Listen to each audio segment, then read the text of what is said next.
welcome back to the cabin. Today we're going to be doing a video walkthrough of my brother's off-grid cabin.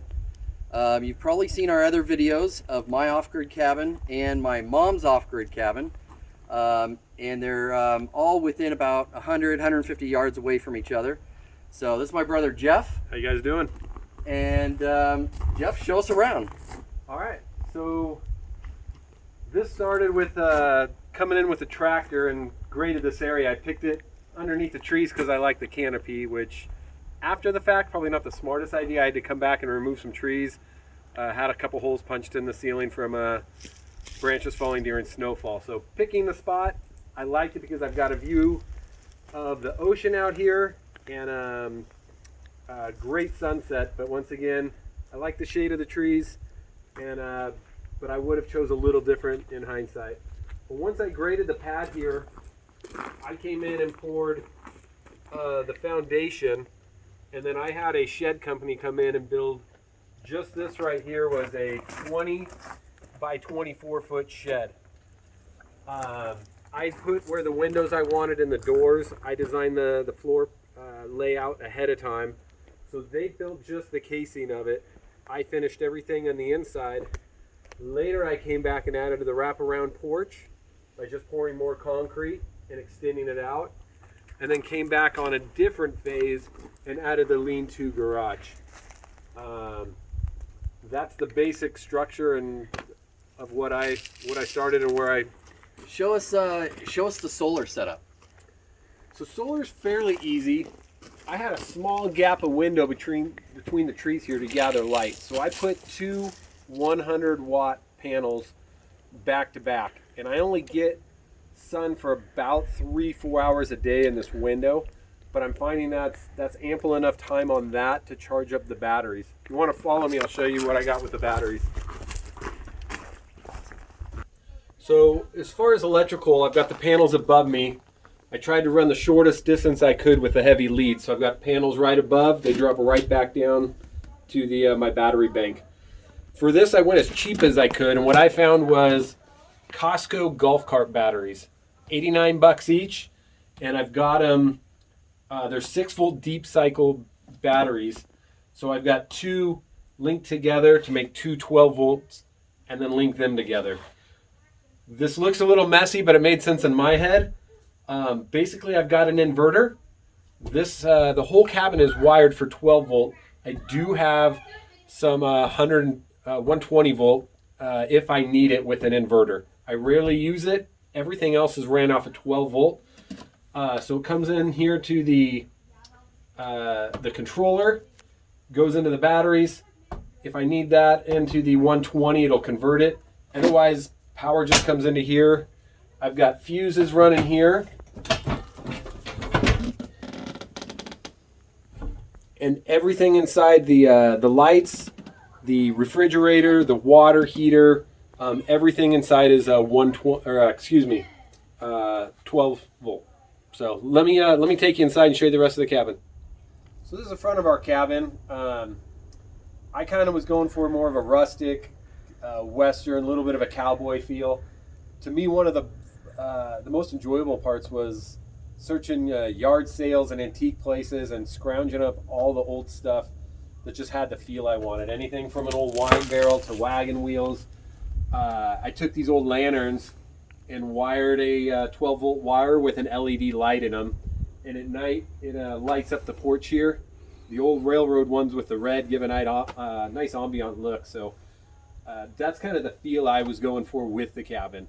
And as you come up here on the porch, you can see I went with a whole wraparound.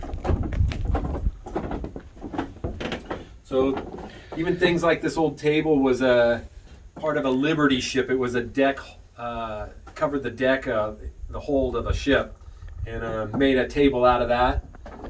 Over here around the corner, I found an old church pew, and actually took some milled oak that a buddy was able to cut into slabs and made a bench for watching the sunset out here. Half church pew, half wood off the property. So further down here, I've got my dry wood box to keep the wood dry. When we come in the back door here, come into the kitchen. Once again, designing everything is one of the things I enjoyed most. Being an off-grid cabin can do whatever you want, and if something didn't work, you just roll with it. But designing the kitchen, fairly simple. I had a buddy make the cabinets for me. I installed them myself. We learned how to install granite. Unfortunately, the mile road back here, the granite broke several times, so we learned how to glue granite. But had fun doing it. As far as stove, it's a basic RV stove. Gas oven, gas range. I do have 2 5-gallon propane tanks on the back of the cabin. That runs the refrigerator, refrigerator's right here. This comes out of an RV as well. And it's a 3-way, so it can do 120, 12 volt, or gas. Most of the time I run gas. It's cheap and easy. This is gas. The only other thing I run gas is the water heater. I went with a tankless water heater at first, and I found over time it was very problematic. I couldn't keep it lit, couldn't keep it going. So after about 3 years, I switched it out and I put a 6-gallon 12 volt tank in there. Works much better, way easier. It's good for just doing dishes, washing hands, or one shower at a time. But I found that the tank gave me a lot less issues than the tankless. So hard lesson learned. It cost me about $300, but so come on in. I did a very simple design here. Out of my 20 by 24, I've got 2 8 by 10 bedrooms back here. This is my living room, dining room, family room. I've got kitchen and I've got 1 bathroom. So I divided it up real small. We're heated by a wood burning stove. This is about a 100-year-old stove that I got. I refurbished, just figured out how to run it. I did have to put 1 elbow in it to get it far enough away from the wall, but it works great. It drafts very, very well. I did about 6 feet of pipe on top, and this works very, very well for heating. Most of the time it actually gets too hot. We do use it for cooking as well. All right, coming back here, once again the feel. I was going to go for a Western, from old maps to some deer racks me and my daughters got. This came out of my mother's house, so it's sentimental to me. Old fire safe here. Once again, it kind of, not so much that I need to lock anything up here, but it gives me, it is fireproof, so I do store stuff in case we have a fire. But once again, I was just kind of going for the look and the feel of Western and old. So I had an empty shell here to start with. Once the shed company was done giving me the roof and 4 walls, they put in the windows for me. I took it from there. So I insulated all the walls. Very, very critical up here where we get a lot of snow. It's really cold. Summertime, my cabin's way cooler than the outside. And in wintertime, it's warmer than the outside. So the insulation, money well spent. I would go as heavy as insulation as you can. I think I was running R13 if I remember. I ran 12-inch joists. The shed company normally came with 10 inches is how they standard building is. I upgraded, paid a little extra for the 12 because I knew I was going to have some snow load on here. I didn't go with a heavy pitch. And it seems to be fine. The cabin does hold a lot more weight up there, but with the added 12-inch joists, it seems to hold it. I found with that extra 12-inch, I could double up on my insulation as well. So I put 2 runs of, it was either R13 or R16, but I put twice the insulation in the attic, and it pays dividends. For the walls in here, I went with a shiplap. I like the pine look. I like the wood. It's a little more expensive than doing drywall or just wood paneling or something like that, but I really like the look. I found it was easy once you started and you learned just to put them right up one after the other, and it was actually pretty fun to do. I decided not to stain it. I like the blonde look of the wood. And then what I did is I stained just using an oil, like an Old English oil, on all the doors and the trim. So I stained, that gave this darker look. It also sealed it. These doors take a lot of beating with the kids, handprints, dirt, and it, in a sense, it waterproofed it, gave it some protection while adding a nice contrast and keeping that natural wood look. So that's what I did. These were just Home Depot ordered doors. I framed out the walls, and then this was just 1x3 that I just dog-eared at the ends to give it kind of, once again, that Western look and add a little feeling to it. So back to electrical. These lights were old wagon wheel lights that came out of a restaurant. They're somewhere probably around 80 years old. The wiring was wired for 120.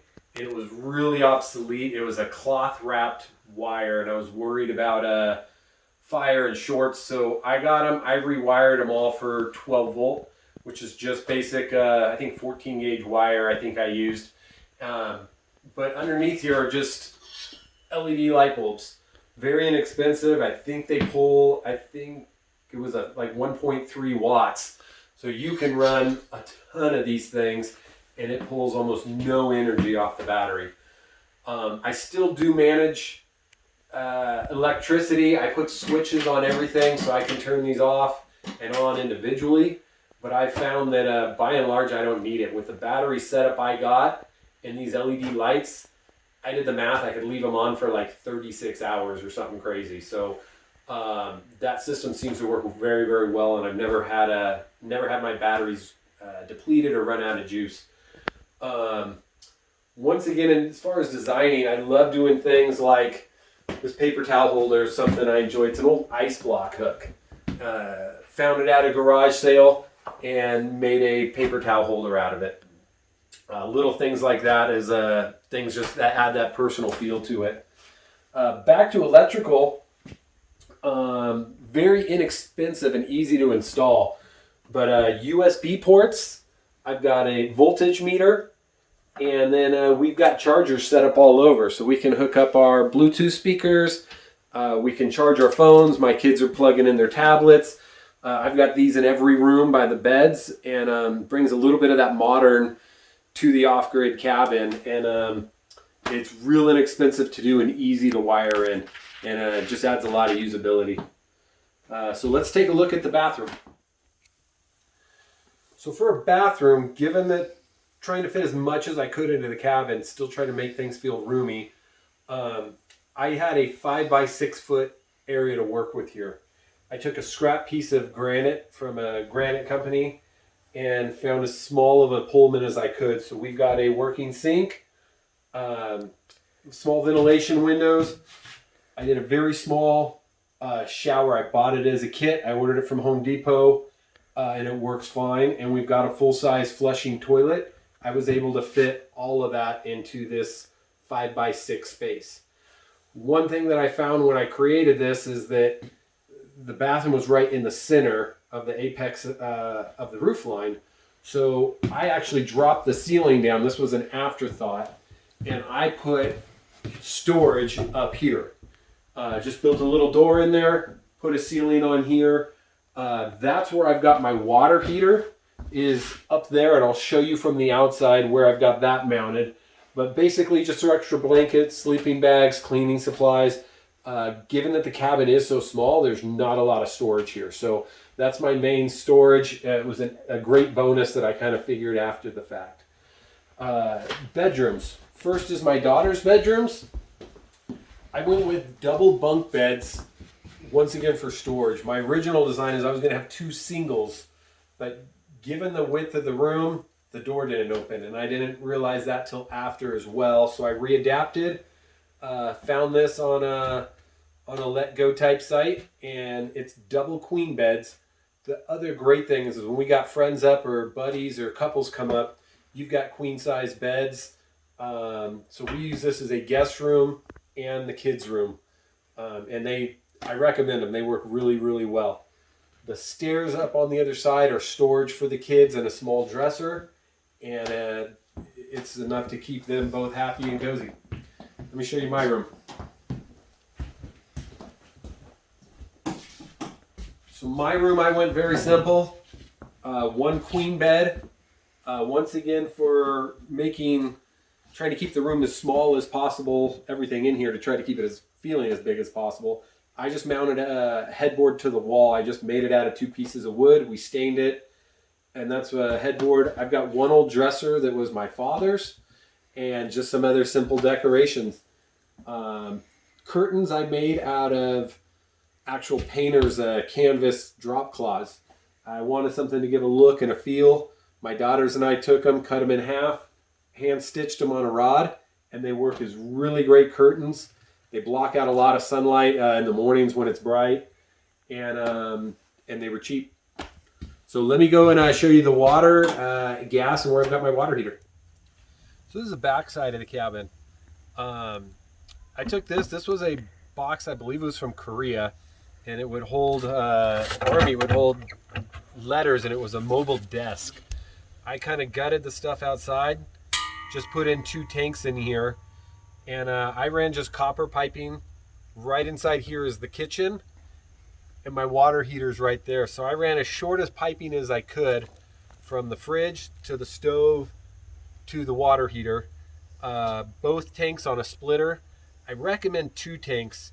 What I find is that you always seem to run out of 1 tank right in the middle of cooking, and it's nice to be able to come out here, do a 90-degree turn on a little lever, and then you've got a full another 5 gallons. I make sure that one's always full. As soon as one runs out, I switch to the other one. I'll fill up the next one. But I definitely recommend having 2 tanks. The splitters are cheap, and they sell them at most RV places. That's where I bought this one. And then just put it in the box. It keeps them clean and protects the hosing and stuff from the sun and from the snow. So from here, you can see I've got the venting over here. This is the venting for the back of the fridge in the kitchen. It works the same way as an RV, and it needs to have that ventilation to work properly. So I just punched holes in the back and put these grids on here. As far as the water heater, I had the tankless water heater up here as well in the same hole. I was lucky that I found that they're a universal size. So when the tankless water heater just kept giving me grief and wouldn't work, I popped it out. I was able to slide in the 6-gallon tank water heater in the exact same spot. And I've got that up above the bathroom. I find that having a little bit of a height on it seems to help a little too with the flow, right? And once again, very short distance from the water heating to the sink and to the shower. It's just directly above them both. I have my water main here that comes into the cabin. What I did is I buried a 450-gallon in-ground water tank up on the hill, and then I ran a 2-inch PVC line. I buried it about 12 inches deep.